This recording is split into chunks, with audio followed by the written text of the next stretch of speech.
Okay, great. It's nice to be on the program again. Today we are looking at management through hurdles and barriers for work and business. Last week we had a great journey in management and learning how to deal with big goals, and we looked at a number of things, including strategies on how we can actually handle big goals. And and there was a lot of good questions at the end. And so today we're looking at management through hurdles and barriers for work and business. I'm just going to try to toggle my screen to see if it's responsive, um, so that I can be encouraged to move forward.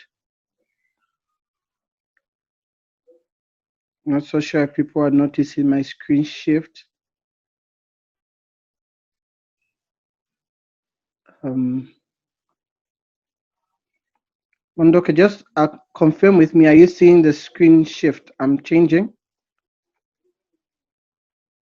Yes, I can. Yes, it's clear. Clear. Okay, so you're able to see, okay. Let me get started. All right, so we get started.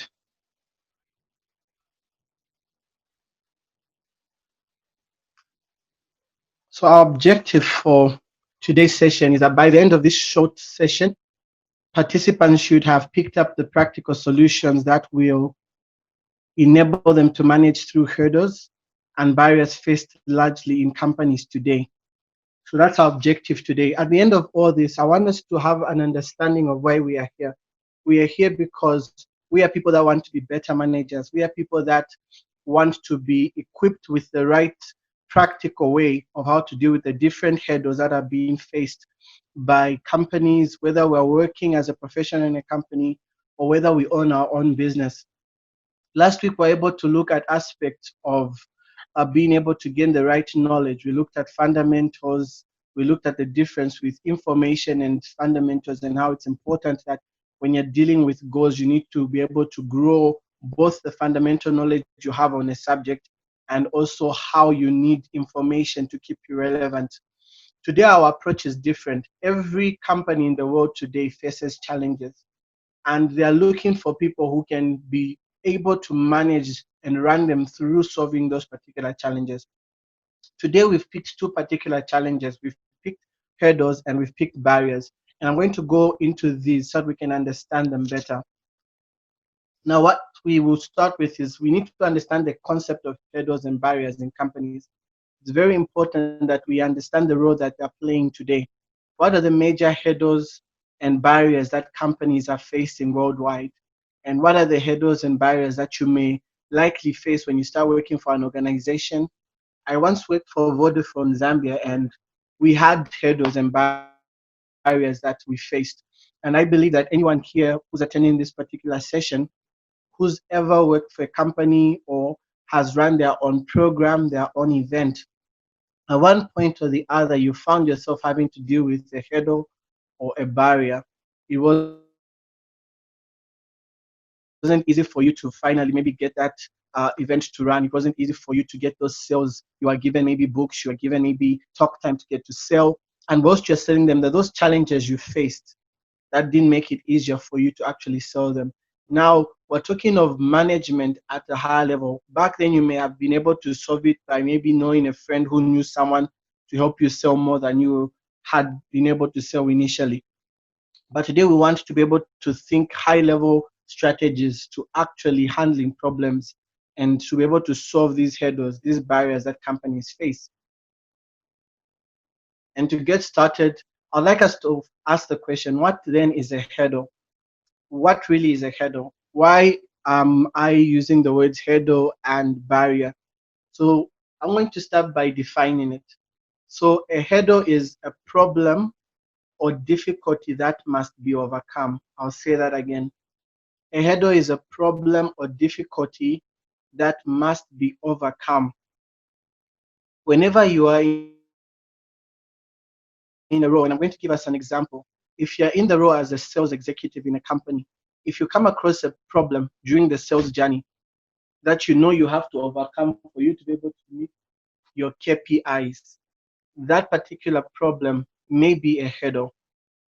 I'm going to be able to make you understand the difference with hurdles and barriers by the end of this session. But I want you to start understanding, if you're in your professional role, whether it's an accountant, a statistician, and there's a problem that you encounter that may affect your overall KPIs at the end of the month, that could be a hurdle. And the people who've put you in that position have led you to be responsible of the results. Sometimes they won't ask you to say what challenges did you face. All they'll be interested in is, did you get certain results that we had asked? Did you meet the targets that were set for the particular month? And if you do not know how to deal with hurdles, you'll always be falling below the target set by the companies. When we looked at goals last week, we were able to discuss more on how companies have got set goals and how goals are products of reason. So when a company wants to grow, because that's the reason why, because of that reason of growth, they're going to have certain goals. And when you are on that journey to actually accomplish those goals, you may find problems that arise or difficulties that you may face, and you will need to overcome them. And that's what a hurdle is. Another thing to note about a hurdle is that there are what they call micro hurdles and macro and micro hurdles. Now, a macro hurdle is not what we're going to look at today. A macro hurdle can be things like terrorism that the world faces, especially in the Western world. A macro hurdle can be something big, like the global crisis that the world is facing today. That one is that's a hurdle at a macro level. Every single person is affected. Okay, it may be policies, and it affects each and every company the same. Those are macro hurdles. But today we're going to start by focusing on how we solve micro hurdles. So micro hurdles are primarily really rooted in the lack of professional skills, financial, and technical resources. I hope you have some notes so that you won't be able to miss out on understanding this. Let me break this a bit. So when we talk about the root of hurdles, every company today may be facing a lack in the right professional skills or in financial muscle or in the technical resources available to it. Remember that a manager is entrusted with resources. So if you're being entrusted with things that are insufficient, you're lacking the right professional skills with the team you're working in, you're lacking the amount of finance you need to get things done, and the technical resources that you have at your disposal are not sufficient to get the job done in an easy way, then definitely you will have a hurdle. Now, in as much as the optimum condition is that everything is okay, we all want everything to be fine. We want to have enough professional skills. We want to have the best team available to us. We want to have the right amount of finance. We want your department to be given a great financial budget. You want to be using the latest technologies that will make it easier for you. At times, that is not the case. And most of the hurdles that companies are facing today are because of the lack of professional skills, financial, and technical resources. So if you're ever in a position, or if you're in a position now, when you find that a company is facing so many challenges, the first thing you should ask yourself is, what are we lacking? Okay, I'm going to say that again. The first thing you should ask yourself is, what are we lacking? Are we lacking the right professional skills? Are we lacking a financial budget that's adequate to what we're trying to solve? Or are the technologies we're using below average? That's the first thing you should. If you are to be a person, a manager that solves hurdles and barriers, you must be thinking, is this a lack that we are facing? Because most of the hurdles are as a cause of lack. So the primary root is in the lack of these things. Another thing about hurdles is that hurdles can have significant knock-off effect on sales, on international expansion, and on organizational capability. Okay, so hurdles can have significant impact on the company. So whether it's affecting the sales of the company, it's affecting the ability of the company to expand both locally and internationally, a hurdle is going to have an impact. This is why it's very relevant that you're attending this particular session, because when you understand and learn how to deal with hurdles, you're going to save the company a whole lot, because companies are affected. Sales can go down because of hurdles that arise. Expansion may be stunted because of the lack of certain professional skills or the lack of a financial budget that's adequate. The organizational capability of the company to solve problems that are emerging in the economy also will be a problem faced. So therefore, the question should be, I must be a person, a manager that can solve these problems. Moving on. We've talked about hurdles. Let me also just remind you that we're looking at hurdles and barriers, and quickly just get into a barrier. So a barrier, as described or as defined in a dictionary, is a fence or other obstacle that prevents movement or access. So a fence or other obstacle that prevents movement or access. So I would like to get into a barrier. So in as much as a hurdle is that problem that you may face, and a good example of a hurdle that I wanted to be able to highlight, when you see athletes, is what they call a hurdle race. They'll be jumping certain hurdles. But a barrier, this is an obstacle. You cannot jump a barrier, okay? That's the difference. But as a good manager, you also need to master barriers. It's not enough to master just a hurdle, and I'm going to explain why. You also need to master how to solve barrier problems. So a barrier is a fence or other obstacle that prevents movement or access. These are accepted as normal limitations that businesses succumb to. Okay, I think there's one C more than there should be on succumb. That's a typo error. But it means these are things that companies have accepted, and not just the company, the industry as well. So barriers, these are literal obstacles. If you hit a barrier during your management experience, most likely your normal action will be to find a way around the barrier.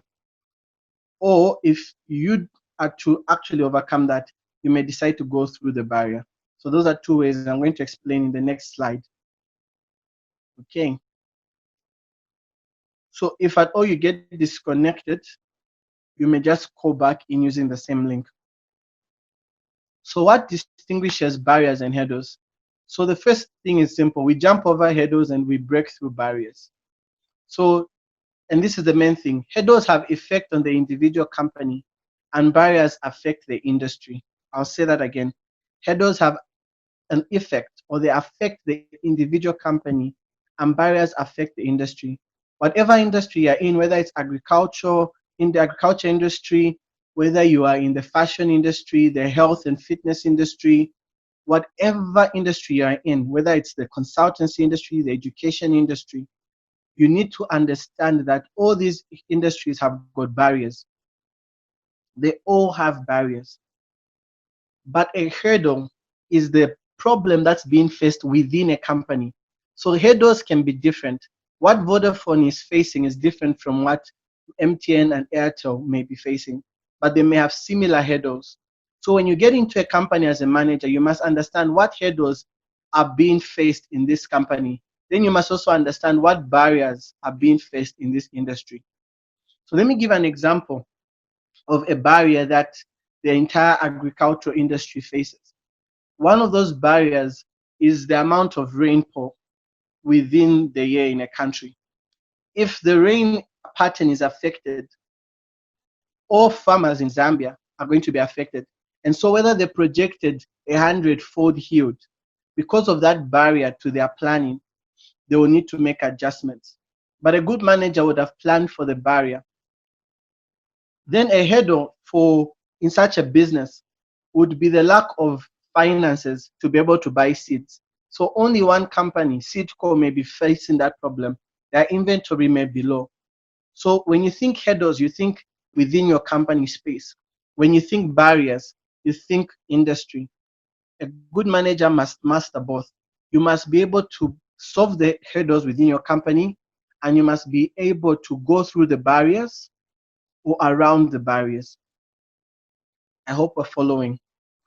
I'm going to share a quote that I coined, and I hope it's going to be visible to you as well. It's in yellow, and I'll just read it. Great managers break barriers and soar above hurdles, just like mankind broke the barrier of air travel, okay? And the hurdle of planes flying above the weather. Let me be able to explain this. Before mankind began to fly, it was a known fact that men could not fly. People would just think of it and say it's impossible. We were all comfortable with using horses, using cars, using whatsoever transportation moved on land or on sea. But every person had accepted, every company had accepted that mankind could not fly. That was a barrier that mankind was facing. But then came the Wright brothers with the idea of a plane. And over time, the plane was invented. And guess what? The barrier was broken. So it's possible for barriers to be broken. And a good manager found a way to break that barrier. But then when that barrier was broken, it opened up to new hurdles. All of a sudden, even though people were able to fly, people were afraid to fly. Do you know why people were afraid to fly? Because planes could not fly very high. So they used to fly within the weather. And so many people were afraid for their lives because if you fly within the weather, you're going to face turbulence. It means that people could feel the beating of the rains. They could literally feel the ride. And nobody wanted to have an uncomfortable journey. So that was a barrier solved initially, but the hurdle was still there until in 1935, a man by the name of Howard Hughes decided that mankind should fly above the weather into the lower stratosphere. That's approximately about 33,000 feet going up. And the average height is about 36,000 feet. That's where planes fly. So planes decided to fly above the storms. That is why if you've ever been on a plane, you may be flying and it may be sunny all of a sudden, but then when you're about to land, all of a sudden you start seeing it's raining. It's because they fly above the clouds. Now, a good manager must have that mentality. You must understand that hurdles, you can fly through them. Barriers can be broken, but you can move over hurdles. I'm just going to ask that the mics be muted. So moving on, the major hurdles and barriers categories that are being faced today, and you should take note of these because whatever company you get into, they're going to have hurdles and barriers in these categories. There's people, technology, sales and marketing, organization, growth funding, and international expansion. So whether you work as an accountant, whether you're studying law, whether you're a manager in the lines of development, these are the major barriers and hurdles that will be faced. So it's either you're having challenges with people, technology that's available, the sales and marketing. These are the challenges that will be faced. Just a bit on people. In Zambia today, one of the biggest challenges and hurdles that people are facing with people is getting the right people, the right professional skills on board. So you need to be able to ask yourself, what will you do when you get into a company and the team you're working with, the people you're working with do not have the skills that you require? That's one of the biggest challenges.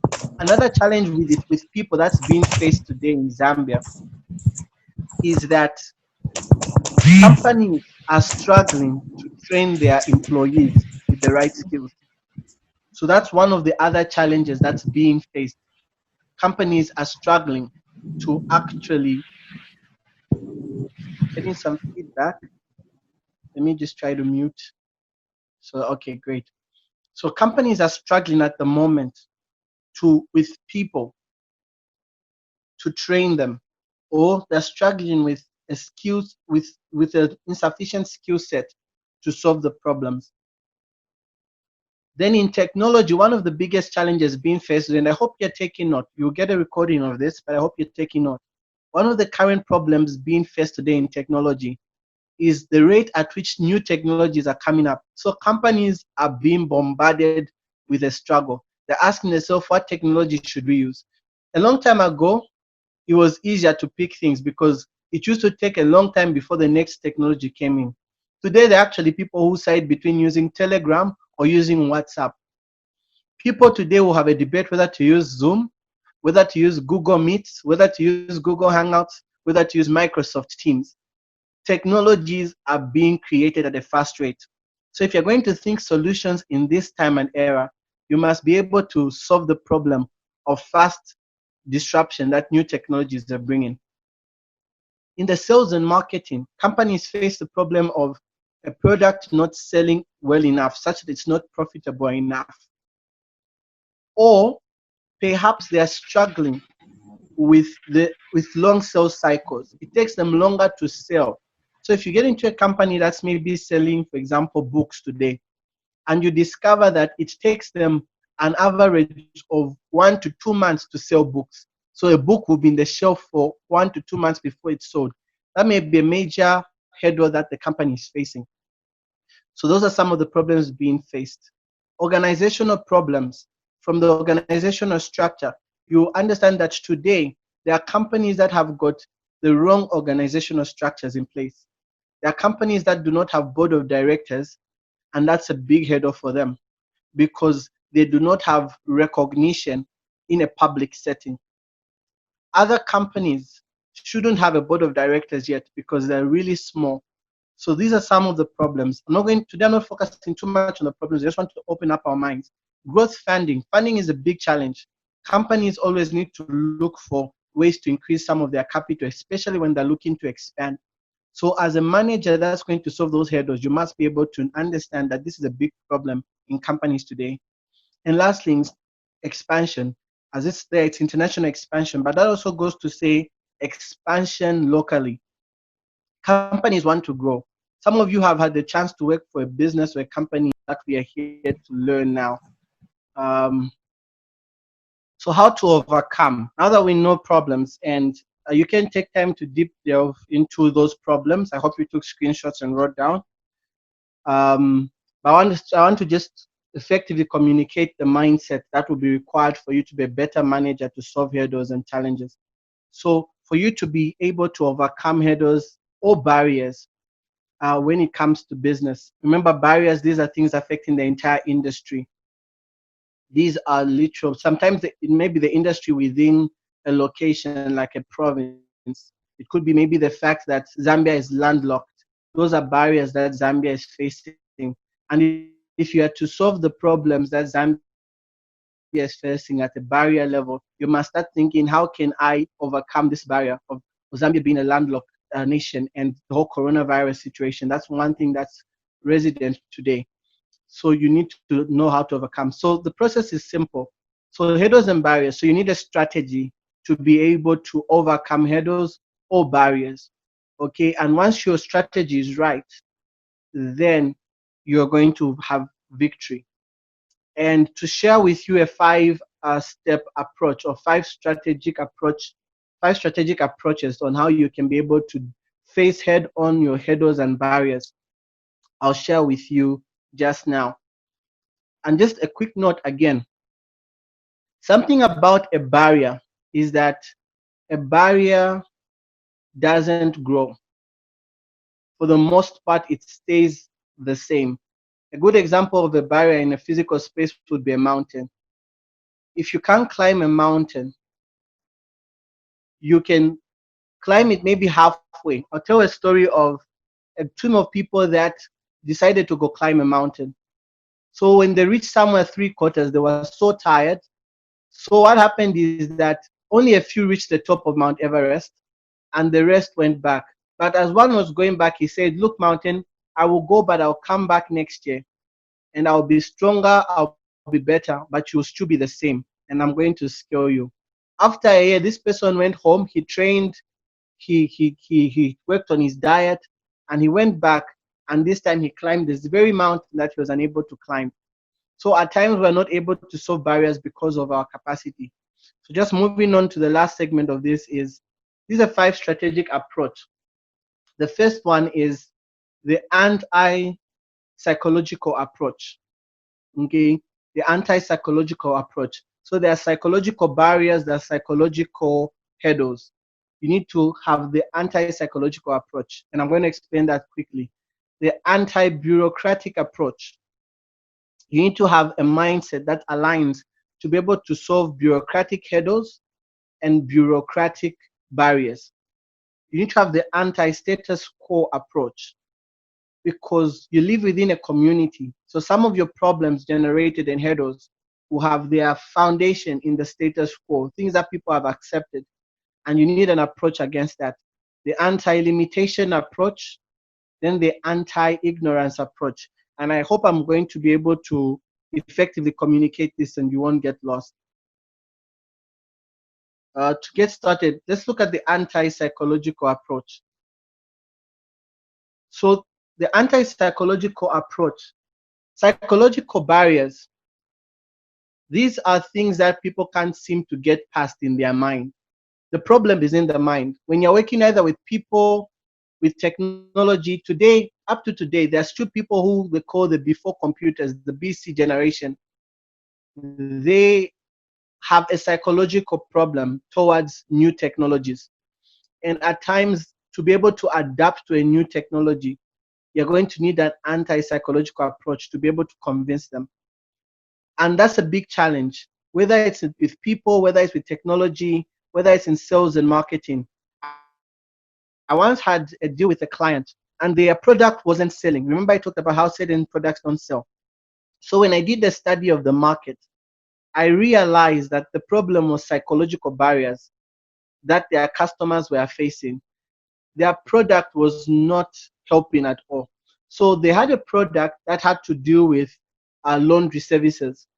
But the way they used to do their laundry services is that you needed to weigh the clothes for them to charge you. Now, when I looked at their target market was not used to clothes being weighed. I said, your target market today, they wash their clothes based on how much they are, when they see it fills the bucket and whatnot. So I said, why don't you come to their level, and instead of using a weighing system, why don't you use a level system where there's a small pack, medium pack, and a large pack, where you fill in the clothes within the bag. If it fits in the small pack, then you charge them at that rate. So what the company did, they could weigh how many clothes could fit at the company, and they set the size for the small, the medium, and the large. That way it became acceptable, because when people were told, oh, just put in your, whatever can fit in that bag, we can wash for you, it became easier. So that was a psychological approach. That was an anti-psychological approach to solving that problem. So the major factor you should be thinking about is familiarity versus novelty. Many challenges that are faced in this area have to do with people being familiar to things. And whenever you introduce something that's too new to them, they resist it. If you're trying to grow your brand, you have to be careful not to do things that are very new. Otherwise, you're going to face those challenges. Some products today are not selling because they are too novel. They're just too new. They're fresh out of someone's brain. They've not been tried, they've not been tested, and it's very hard for companies to, or their clients to be actually to adopt those particular products. So as a manager, I'm going to ask you this. Use this as your guideline. You must ask yourself, is this hurdle I'm facing a psychological barrier, a psychological hurdle? And should I be able to use this approach? So how you solve this is you need to make sure that even though your approach or your product is novel, it must be similar to what people know. So if people are used to buying books from the store shop, you must find a way that even if you have to go online, you must create the atmosphere that they are used to. So you use a familiarity versus novelty model for you to deal with psychological hurdles and barriers. That's how you deal with them. I wish I could go deeper into this. I hope it's also just not too new for you as well. So I would like to have given more examples, but I'm trying to be cautious of our time. But I hope the message has been communicated. You always need to ask yourself, is this problem being faced because something is too new? If something is too new, it will always have psychological hurdles and problems. One of the biggest challenges why companies are complaining that they do not have skilled labor, we are working on something that the International Labour Organization noticed as a problem. They call it the skills gap, or the skills match. Okay, they're noticing companies and the students in institutions have got a mismatch. You find someone graduates from school as an engineer, they go work for a tech company, and they do not know how to operate the technologies being used there because there's a mismatch. So that particular problem now is because of the novelty that's created. Things are too new for the people coming in. So if you're to really solve this problem, you need to make sure that people in the institutions are using familiar products to what's in the workspaces. Just moving on quickly,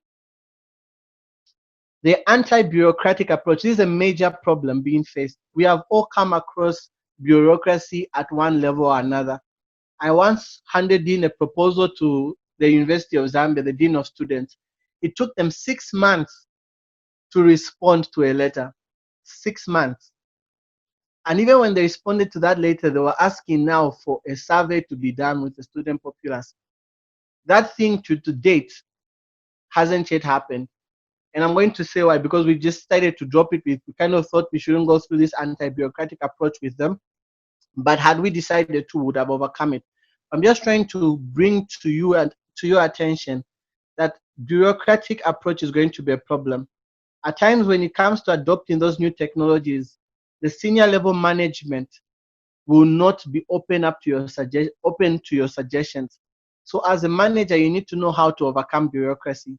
And the major factor you must focus on is you need to master and apply human behavior-based skills. Human behavior is the secret to you solving bureaucratic problems. And let me explain this. If you've ever come across the concept of artificial intelligence, this is where you see computers being given instructions. So it's literally when it says, when someone does this, do this. When someone presses X, give the value 6. It's an algorithm, it's instructions. Now, why the rise of AI is problematic where bureaucracy is concerned? If many people engage in using AI, or many companies engage in using AI, bureaucracy will increase, because bureaucracy is built on the premise of rules and regulations. The secretary can't sign until the boss has seen it. You can't see the manager directly. Why? Those are rules that are set. So for you to be able to overcome those rules, there's something that machines don't have, and that's human behavior.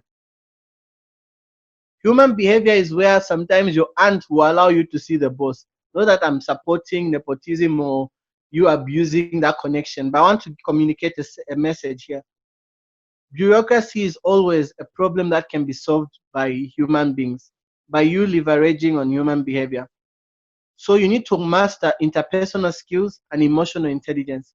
Today, if you want to reach the president of Zambia, all you need to do is find someone close to him who, when that person recommends your product or what you have to them, the president will more likely respond. So whatever problem you face in a company that has to do with bureaucracy, always go and ask yourself the human question. How can I utilize emotional intelligence and interpersonal skills to get the results that I want? That's why a manager must learn these skills. Whether it has got to do with problems with the people you're working with, they're hard to approach. Always think human behavior. I hope that stirs up some thought into you, and we'll move on from there. The anti-status quo approach. What you must be thinking with this is the authority effect. What the status quo is what people have largely accepted. Remember, hurdles are faced in finances. You face them when they're trying to expand. So sometimes when you're trying to expand in your company or you come up with a suggestion, though you tell you that no one uses that. Let me give you a story. There's a company that designed a program that was suitable for students of all ages to use. It was a programming program, and they put it in the stores and people weren't buying it. So they used to have a thing where on the weekends, the people from their company could go sit in the stores and just observe the sales. So when they sat for their meeting to discuss what they noticed, some of their staff members say that I noticed that parents will get the CDs that were in, because it was a DVD package at the time. They'll look at it, then they'll put it back on the shelf. Because when they'll read the package, it will say suitable from ages 6 to 100 years. So the product was not specific. And as a result, company people left it. So when the owner of that company decided to tell the team to say, look, let's now break down this package into middle grade, into baby class, mid school, grade 1, grade 2, grade 3, grade 4. The owners of the supermarket told them you can't do that, because they told them to say it's not the norm. No one has ever done that. No one has ever segregated something to say it's just for baby class, or it's just for mid school. The owners of the shops were afraid that it wouldn't sell. So they hold it off for some time. But then later they challenged themselves to say, no, this thing will sell better if we can do that. So they convinced the people in the stores, and all of a sudden they started selling and the company grew. The parents that could come get a disc from the shelf could relate with their child John at home, because they knew that child John was in grade 3. So they would just pick that very thing and work with it. So the status quo was that had never been done before. But you see, today it's now widely accepted. Many programs for learning, people say it's primary based, it's for secondary school people, and that very distinction had to be someone breaking through that barrier. Two major things to note from here. There's the authority effect. You must always think, if we are the first to do something and it works, people will forever recognize us as the authority in that area. So if you are to be able to solve hurdles in any area that the status quo is fighting you in, always be reminded of the importance of the authority effect. When I was getting into management, the first thing I decided to do was release a book. Why? I wanted to send a message to the people out there that I know what I'm talking about. Then I released another book.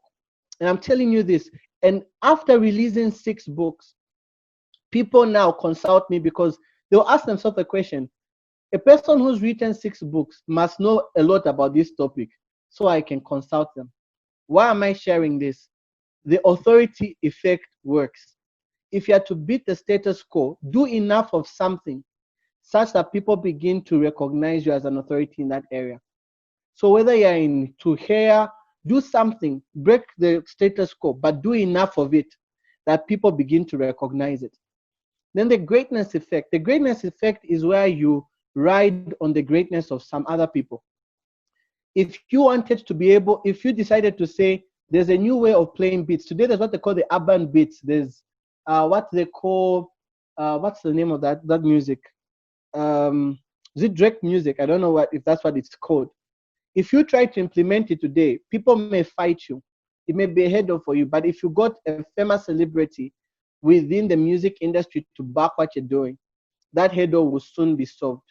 So always find greatness you can associate to, whether it's the technology you want to utilize, whether it's the people skills, the professionals. You need to make sure that you get the right people.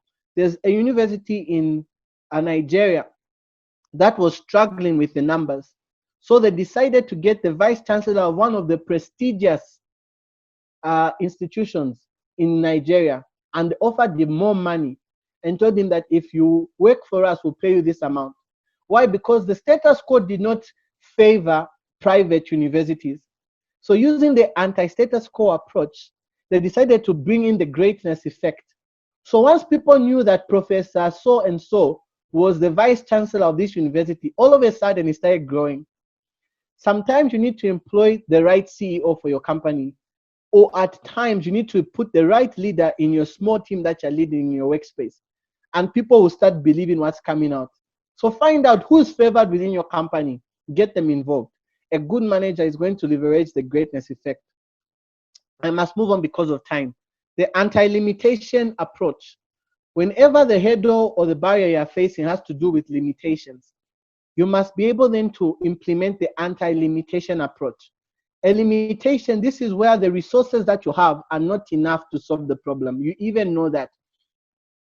So what do you do if you've been told that you need to be able to have 5,000 sales by the end of the month, but you've only been given a team of 4 people, and you've only been given 10,000 kwacha in the bank, and you don't know what to do, but you know you are supposed to have 5,000. So now this is an example of one of those hurdles that you may face. So whether it's the organizational problem, it's a technological problem, remember those are the categories the problem may fall into. But then you have a limitation. These are 2 factors I want you to keep in mind. There's what I call the leverage on the triple E: efficient, effective, economic. You must always find yourself, you should always ask yourself, what solution can I apply to this problem that's efficient, that's effective, and economic? This will require you to begin to search for that solution. So if you've been taught to have 5,000 sales within a month, the question of efficiency, effectiveness, and economic will become something important to you, because you have limited resources to work with. So of all the people that you're working with, at times you have to decide, among the team that I have, how can I be able to ride on their influence? How can I be able to ride on their time to be able to be economic, but at the same time efficient? At times that may require you to be able to convince your team members to work overtime to get that result achieved at the end of the day.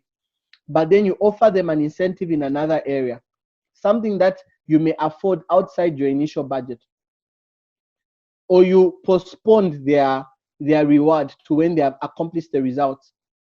What we've done at Make Life, at times what we have is we've got a target-based payment salary for certain departments.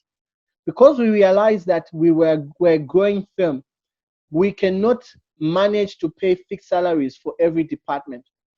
So rather than setting a commission base, which many people don't like to get paid based on commission at times, which is a good approach, but as we would like to value people, we decided to use a target base.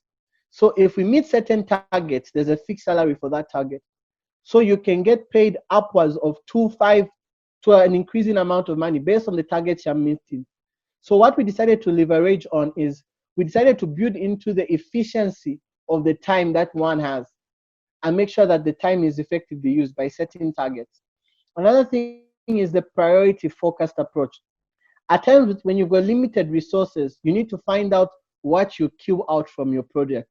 So if you've got 5 products, I was working with one of my clients, Sun Care and Aqua Care, and they've got products they've got physical products that deal with biodegradable products. You can use them for cleaning surfaces. They have a laundry business. At the same time, they've got a car wash. And their targets were that they were not making enough profit to be able to sustain the operation. So I went back to the drawing board and asked them to say, what product sells the most? What can you prioritize all your efforts, because you've got a limited amount of resources, to be able to get the most returns, to pay all your salaries, all your bills in time. At times, the company may be trying to do too much. And as a manager, you must advise them, let's be priority focused and focus on the product that sells the most. Let me end this today by going on the last thing, the anti-ignorance approach. 2 major factors about this is that you need to model after successful solutions. Some of the problems and hurdles that we're facing, the barriers, have already been faced by other companies, other industries. So if we face them, we must ask ourselves, is there a successful solution to this problem? You see, Facebook was one of the first social media platforms to succeed. But then others started popping up and began to come up. Today there's so many social media platforms. Now we even have TikTok coming, there's Musical.ly as well. We've got Twitter, Instagram, we've got Telegram. All these are because they looked at successful solutions And they told themselves, rather than us trying to reinvent the wheel, let us find out what people are already doing that's working. So if you as a manager in a management position and you find out that you are facing problems, at times you must must use the anti-ignorance approach. Is there a model that already works that we can adopt, whether it's in your accounts department? If, like I said, if you are struggling on training your people, find out how is e-learning programs working for for other companies. Is it a successful model that we can attest to? So you need to ask yourself that question. It can only be solved by the acquiring of new knowledge. And the last thing is the buy and leverage successful solutions. At Make Life International, we've bought certain programs. We've got an animation package that you can utilize to be able to create animation ads, because we noticed a rise in animations. So we decided to buy and leverage over something already working. So at times you don't have to create from scratch a video. Every time you need to do a video ad, you go start, you pay expensive bills for the camera person, the photographer, you take time to edit your video program. At times all you have to look is for a successful solution, buy it and leverage on it. At times cheap is not the best solution. At times you need to pay for your solution, because it's going to save you a whole lot of problems. This has been the end of the session. At this point, I'm going to hand over to Mondoka to just uh, find out if there's any question that we can tackle now. But I hope you've learned a lot. I know it's quite a lot to have learned, but hopefully with the recordings that are done, you'll be able to go through it, and as a manager, study on top of it. This is what we could cover within the time. Thank you so much for hosting me again. Over to you, Aaron.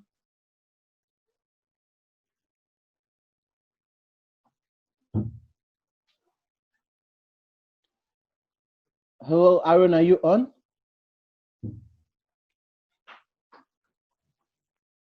Hello, Aaron, are you on? Hankombo, can you get me? Yes. Okay. Yes, I can get you. Yes. So I'm done. I don't know if you guys have got a lead that you want to follow. Yes. Yes, because actually want people to attend the next meeting as well. So we are kindly asking for their details so that next week, somewhere on Friday, we remind them about this same meeting, just in case you forget. So guys, like right now, what you can simply do is just post your details in in the chat section. So just post your name, your number, and maybe your Facebook user, or your like Instagram or Twitter. So just do that in the chat section.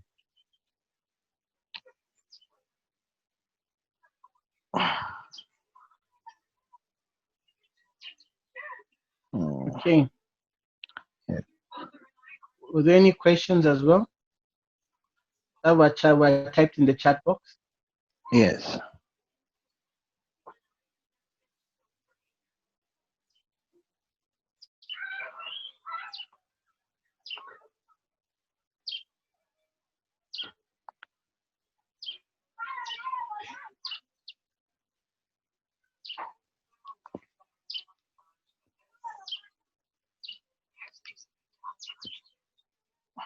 Allow me just to recognize Mapalo Lukashi on the program. He's part of our team at Make Life. He's our Chief Financial Officer, quite the experience in the financial world.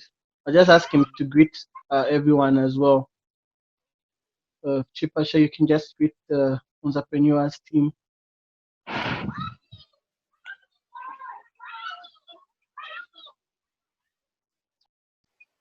Thank you very much, team, and thank you for that recognition.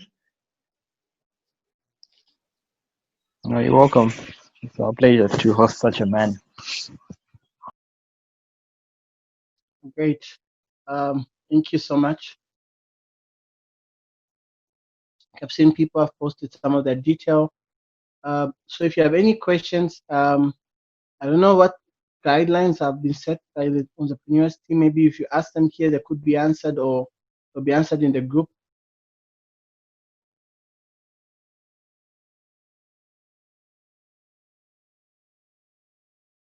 or it's all clear. From here, we can all handle problems. Those that are faced. Let me just go back to.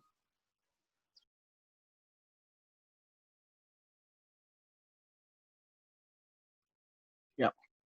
I hope that by the end of this short session, you have picked up some practical solutions that will enable you to manage through hurdles and barriers faced largely in companies today. That is my hope, that the things that have been shared here will help you be a better manager. Next time there's any problem and challenge being faced, you go in there and say, look, I am able to solve this problem. Then use those 5 approach systems. Be able to use the anti-psychological approach. Go ahead and just use. If I can eat, I don't fucking know why. Is that- meeting, you know. All right. Mondok, are you back?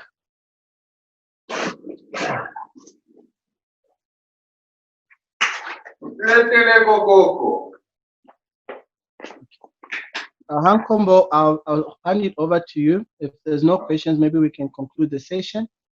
So next week, we'll be back again looking at a management topic. Let's keep inviting people and grow from where we were last week. I'll be sharing into a lot of management areas that are going to help us be able to do better with management situations. So keep tuned in. We meet again next week.